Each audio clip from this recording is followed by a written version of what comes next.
Guys, welcome and welcome back to my channel. कैसे हो आप सब? आई होप आप सभी अच्छे होंगे और आपकी पढ़ाई भी अच्छी चल रही होगी। और वैसे ना आज मौसम देखो देखने में तो अच्छा दिख रहा है, जैसे कितना क्लाउडी वेदर है, अच्छा लग रहा है। पर ऐसा है नहीं, गर्मी फिर भी लग रही है। तो बस अपनी बालकनी बंद करने आई थी मैं इधर। बालकनी बंद करके हम अपने रूम में पढ़ेंगे आराम से। और बाकी तो और कुछ मेरे पास है नहीं बोलने के लिए वैसे। चलो साथ में पढ़ाई स्टार्ट करते हैं and yes, let's get into the video. पहले मैंने एक प्री डीआई की क्लास करी थी आशीष सर की, और इसमें ना उन्होंने एकदम बेसिक डीआईज नहीं कराई थी जिसमें रेशो या फिर एवरेज और परसेंटेज वगैरह निकालना होता है। इसमें थोड़ी डिफ़िकल्ट डीआईज थी, जैसे वो होती है ना जिसमें आपको डिफरेंस दिया होता है, फिर आपको इंडिविजुअल वैल्यूज़ निकालनी होती हैं, या फिर वो जिसमें पाई चार्ट और बार ग्राफ दोनों दिए होते हैं, उसके अकॉर्डिंग आपको करना होता है। और इसमें जो क्वेश्चंस थे ना, जो 5 क्वेश्चंस होते हैं, वो भी डिफ़िकल्ट थे, एकदम ईजी वाले नहीं थे। तो ये डीआईज काफ़ी इनका अच्छा लेवल था, जो मॉक टेस्ट में भी पूछा जाता है, एग्ज़ाम में भी पूछा जाएगा। तो काफ़ी अच्छी क्लास थी। तो ये मैंने एक पूरी क्लास अटेंड करी थी।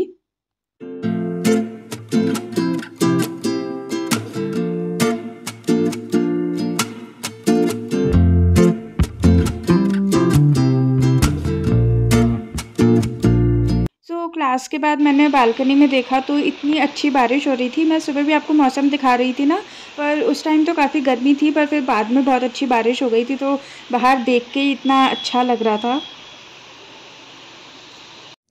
तो मैंने ये एक इंग्लिश का सेक्शनल मॉक दिया था जिसमें मेरा स्कोर रहा है 22 आउट ऑफ 30। इसमें से 4 मेरे गलत हो गए, तो मैं दिखाती हूँ 4 कौन से गलत हुए। तो एक तो ये मेरा आरसी वाला था जो गलत हो गया, तो वो पैसेज से रिलेटेड ही था, तो मैंने थोड़ा गलत पढ़ लिया था वो। और एक ये वाला था, ये इसमें ना हैज़ अपीयर्ड टू बी करा है मैंने, जबकि इसका आंसर था अपीयर्स टू बी। और मैंने सोचा था कि अपीयर्स टू बी करूँ, और फिर एकदम से एंड मोमेंट पे मैंने ये वाला कर दिया और वो गलत हो गया।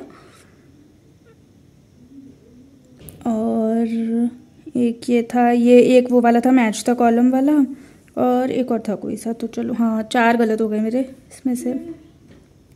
मॉक टेस्ट देने के बाद मैंने रीजनिंग करी थी, और रीजनिंग में मैंने अल्फा न्यूमेरिक सीरीज, सिलॉग्स, पजल्स वगैरह प्रैक्टिस करे थे। Also guys about the mock score, तो जो मैंने अपनी क्लिप दिखाई है उसमें टाइम दिख रहा है 10:45 या 10:47 समथिंग।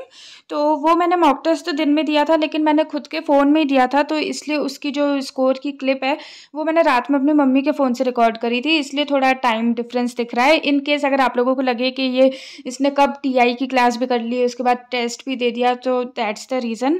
तो मैंने अपनी रीजनिंग की पढ़ाई करी थी, उसके बाद मैंने अपना लंच करा, और लंच के बाद मैं वापस आ गई थी रूम में पढ़ने के लिए। थोड़ी देर मैंने अपने बेड पे ही पढ़ाई करी फिर वापस से। अभी मैं कर रही थी रीजनिंग, तो मैंने अल्फा न्यूमेरिक सीरीज़ करी थी, पर उसमें ज़्यादा कुछ लिखने का होता नहीं है, तो ये थोड़ा बहुत ही मैंने लिखा है। उसके बाद मैंने करे थे सिलॉग्स, क्योंकि वो थोड़े मुझे कन्फ्यूजिंग लगते हैं, पर आज तो खैर बन गए थे मुझसे। उसके बाद मैंने करे ये पजल्स, तो ये ना थोड़े मॉडरेट लेवल के हैं, मतलब वेरिएबल बेस्ड हैं, तो थोड़े से टफ थे, एकदम इजी वाले नहीं थे, तो ये मैंने करे। और उसमें ना एक ये वाला था सर्कुलर बेस्ड, तो वो काफ़ी कंफ्यूजिंग था क्वेश्चन, तो मुझे भी नहीं आ रहा था वो, तो मैंने सोचा कि सर कराएंगे तो सर से कर लूँगी, पर सर को भी वो समझ नहीं आया, पता नहीं क्वेश्चन गलत फ्रेम था या क्या था। तो उन्होंने बोला कि वो नेक्स्ट वीडियो में उसी क्वेश्चन से स्टार्ट करेंगे, क्योंकि उसमें टाइम ख़त्म हो गया था। तो मैंने नेक्स्ट वीडियो देखी, लेकिन सर ने उसमें ये कराया ही नहीं, तो ये मेरा रह गया। मेरा बहुत मन था इसको करने का, पर ठीक है चलो छोड़ो। और फिर उसके बाद यहाँ से ये करा था मैंने, उसके बाद यहाँ से मैंने करा था वो एक सेक्शनल मॉक, जिसमें मेरे आए 32 आउट ऑफ 40, जो ज़्यादा अच्छे नहीं है। सो यस, तो अभी मैं करने वाली हूँ एक पैराजम्बल्स की class, because that's like the most weakest part for me in English.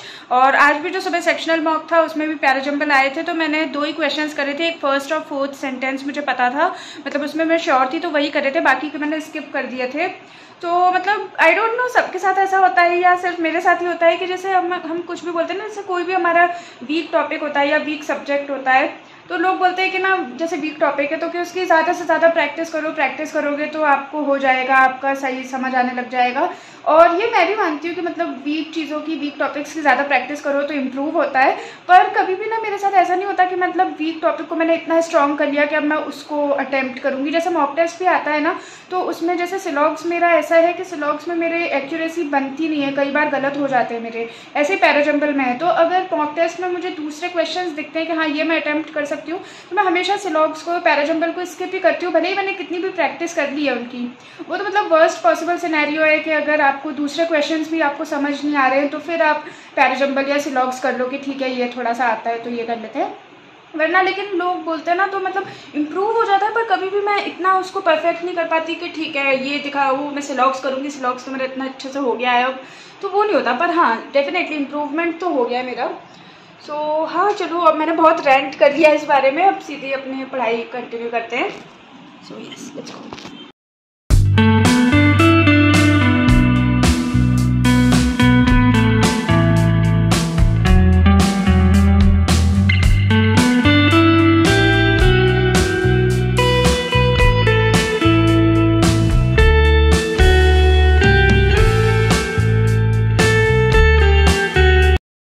I just washed my face and changed my clothes also, क्योंकि रात का टाइम हो गया है और थोड़ा ना फेस वॉश वगैरह करके एकदम से फ्रेशनेस भी आ जाती है। तो मैंने सोचा कि थोड़ा अपने चेंज वगैरह कर लेती हूँ और उसके बाद पढ़ाई करूँगी, क्योंकि पढ़ाई भी मेरी थोड़ी सी रह गई है। एक तो मुझे आज के करंट अफेयर्स करने हैं और थोड़ी बहुत सेल्फ स्टडी भी करनी है, तो वो करूँगी। तो अब मैं करूँगी, और अभी तो मैं अपने बेड पर बैठ के पढ़ने लग गई थी बीच में, पर अभी करंट अफेयर्स में अपनी टेबल पर बैठ के करूँगी। उसके बाद हो सकता है सेल्फ स्टडी के लिए मैं वापस अपने बेड पर ही चली जाऊँ पढ़ने।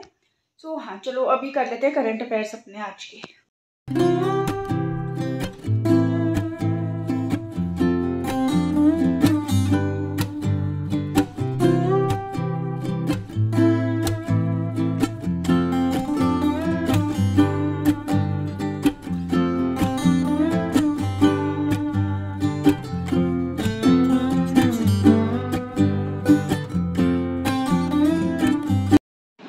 मेरे करंट अफेयर्स कंप्लीट हो गए हैं और अभी मैं करूँगी अर्थमेटिक की प्रैक्टिस। बेसिकली थोड़ी बहुत सेल्फ स्टडी करूँगी, तो वो स्टार्ट करते हैं। और मेरे ऊपर ऊपर क्या होता है, मतलब मेरे रूम में फ़ैन चल रहा है, तो इसलिए आपको थोड़ा नॉइज़ डिस्टर्बेंस आएगा अगर मैं बोलूँगी तो, इसलिए बिना कुछ ज़्यादा बोले लेट्स स्टार्ट स्टडी।